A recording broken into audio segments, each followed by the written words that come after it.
अल्हम्दुलिल्लाहि रब्बिल आलमीन वस्सलातु वस्सलामु अला रसूलिहिल करीम अम्मा बाद।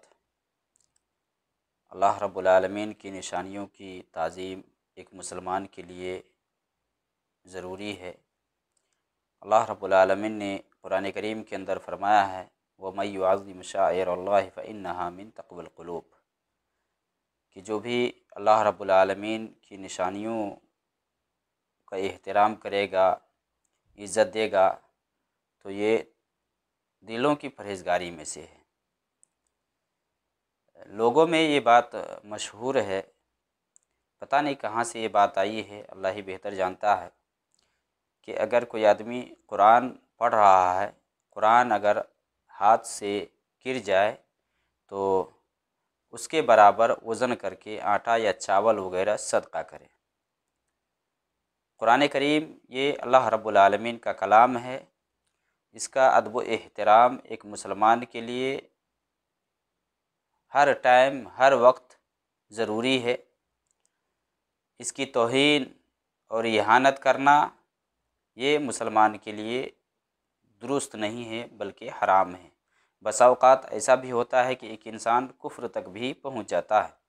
तो अल्लाह रब्बुल आलमीन का जो कलाम है, जो किताबुल्लाह है, अल्लाह की जो किताब है, उसका अदब व एहतराम ज़रूरी है।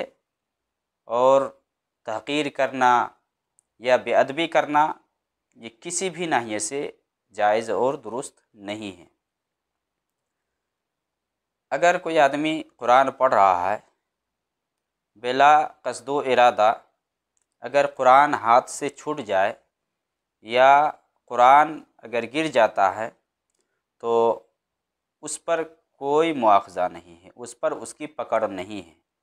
अगर जानबूझकर उसने किया है तो फिर उसे चाहिए कि अल्लाह रब्बुल आलमीन से तौबा इस्तिग़फ़ार करे।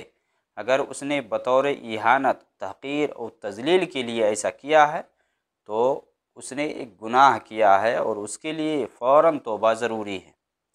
लेकिन गैर इरादी तौर पर दिल में इस तरह की कोई बात नहीं थी, पढ़ रहा था या उठा करके रख रहा था, कुरान गिर गया है या कुरान गिर जाए तो उस पर कोई पकड़ नहीं है।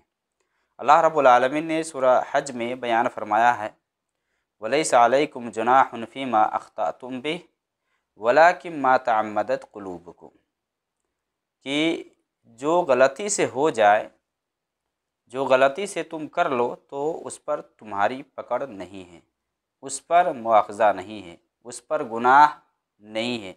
लैसा अलैकुम जुनाहुन फ़ीमा अख़्तअतुम बिह, गलती से अगर हो जाए तो उस पर कोई गुनाह नहीं है।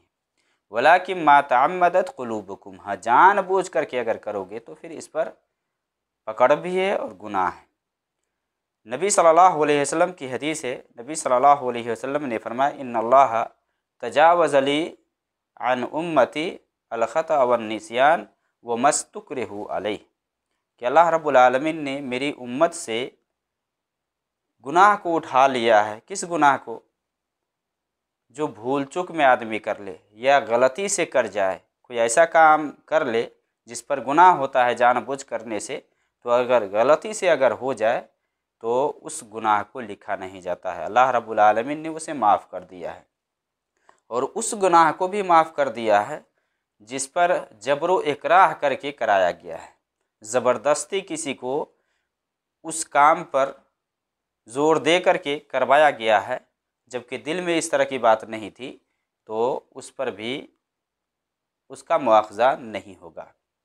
और अल्लाह रब्बुल आलमीन ने मोमिनों की सिफ़त में से सूरह बकरा में बयान फरमाया है कि रब्बना ला तुआख़िज़ना इन नसीना औ अख़्ताना, कि अल्लाह रब्बुल आलमीन जो हम भूल चूक में या गलती से कर ले उस पर हमारा मुआख़ज़ा नहीं करना या न करना।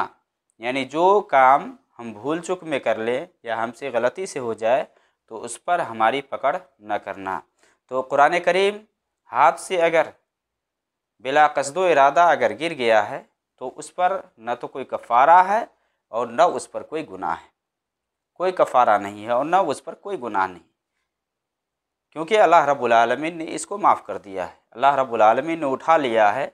जो कुछ भी गलती से हो जाए, जो कुछ भी लाइल्मी की वजह से हो जाए उस पर उसकी पकड़ नहीं होगी। लिहाजा कुरान गिर जाने के बाद जो लोगों में ये बात मशहूर है कि कुरान के बराबर सदका किया जाए, तो इसकी कोई हकीकत नहीं है, इसकी कोई हकीकत नहीं है। अलबत्ता अगर कोई वैसे अगर सदका तो खैरात करना चाहे वो अलग बात है, वरना कुरान गिर जाने पर जो गुनाह होता है उसके तलाफ़ी के लिए उसके बराबर वज़न करके अनाज सदका करना, इस सिलसिले में कोई दलील नहीं है।